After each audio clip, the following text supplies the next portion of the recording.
bringing news that matters to you. You're watching the Bahamas Tonight Northern Edition. Welcome back.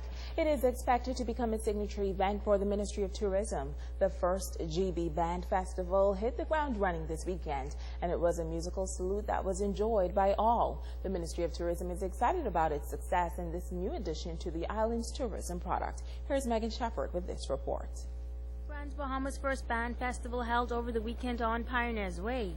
Residents and visitors alike were treated to a show by the island's best musical talent. Assistant Director of Culture Eddie Dames welcomes spectators to what he says is only the first of many cultural initiatives to come. Today is the first of the band festivals, which hereafter will become an annual event. I represent the Ministry of Youth, Sports and Culture, and our mission is primarily to ensure that we develop and expose all that is Bahamian and all the talents that we have, both past and present, and what we see futuristically. The Royal Bahamas Defense Force Rangers bringing a different type of entertainment to the event. The high school students displaying some of their intense drills.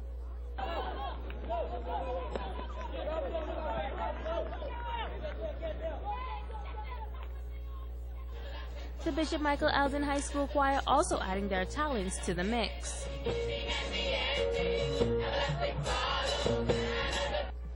The day's special international guest, the marching band of Fort Myers High School, put on a spectacular show that wowed the Grand Bahama community.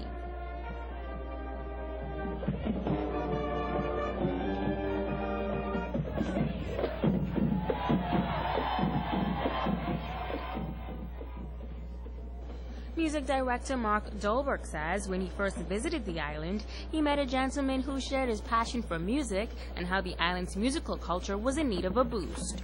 When I went back to the States, we started a little push to get some instruments from the communities to dust off their instrument in the closet and bring it in.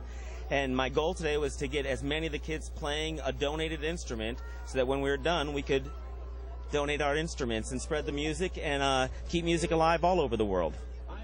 The band included about 100 students who donated some $18,000 worth of instruments. Megan Shepherd, ZNS Network News.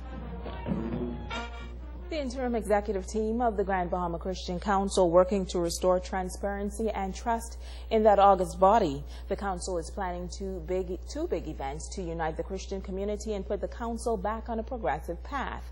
Chairman Bishop Ricardo Grant says the first event is a meeting for all pastors and their assistants tomorrow, April 8th at the Universal Household of Faith at 7 p.m. We want to send out a clarion call to all pastors, all senior pastors and their assistants to be in attendance to a major meeting.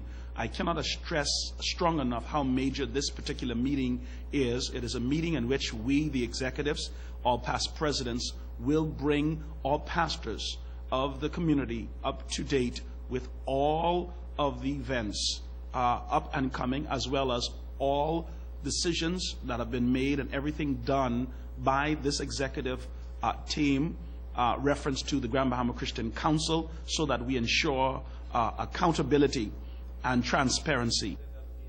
Bishop Grant says another powerful meeting of the saints is set to take place early next month on the Independence Park.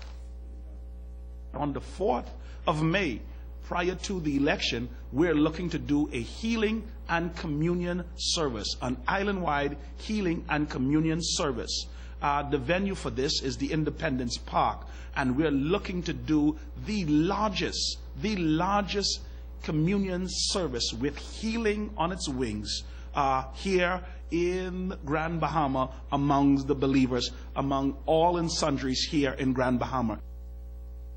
Once again, the pastors' meeting is set for tomorrow evening at Universal Household of Faith in Hawksville at 7 p.m. What kind of father does every boy need? Well, that is the question the Falcons Boys, Groom and Sporting Club will attempt to answer during its annual conference this month. Club leaders believe committed and involved fathers are needed to bring change to the many social ills impacting society today. The conference, planned for April 26th at Tabernacle Baptist Academy, will cater to close to 1,000 men, and coordinator of this all-male event is Education and Club Director Darren Rolle. Our overall theme is building youth is better than mending men. But this year we're going to target fathers because we believe that this is one of the areas where we're really falling down. And when we say father, we don't mean just a father of an 18-year-old. No matter how old your child is your child. And I think one of the areas where we're facing tragedy is this age between the age of 18 and 30 with fathers in the lives of those young men. So that's the reason why this year we've chosen that theme, that we're trying to hit home. What kind of father does every boy need? Tabernacle Baptist Academy and PharmaChem Limited are two avid supporters of the Falcons Boys Club. Pastor Alpheus Woodside and CEO at PharmaChem, Randy Thompson, say they're already seeing some positive results. It takes a village to raise a child. And I think that this is the concept here that we are seeing. When you see all of these partners that are here with us today, these are part of the village. And they are pitching in and they are helping to raise our children, and yes, and truly they are our children. These are the young men. If we do not invest in their lives today, we will be in horror tomorrow. And so this is why I would appeal to the general public to get on board and to support this with your prayer and also with your gifts as much as you possibly can. It is not how much you give, but it is that you give, and that is all is expected of you. The Ministries of Education and Youth, Sports and Culture are also endorsing the April 26th Boys Conference.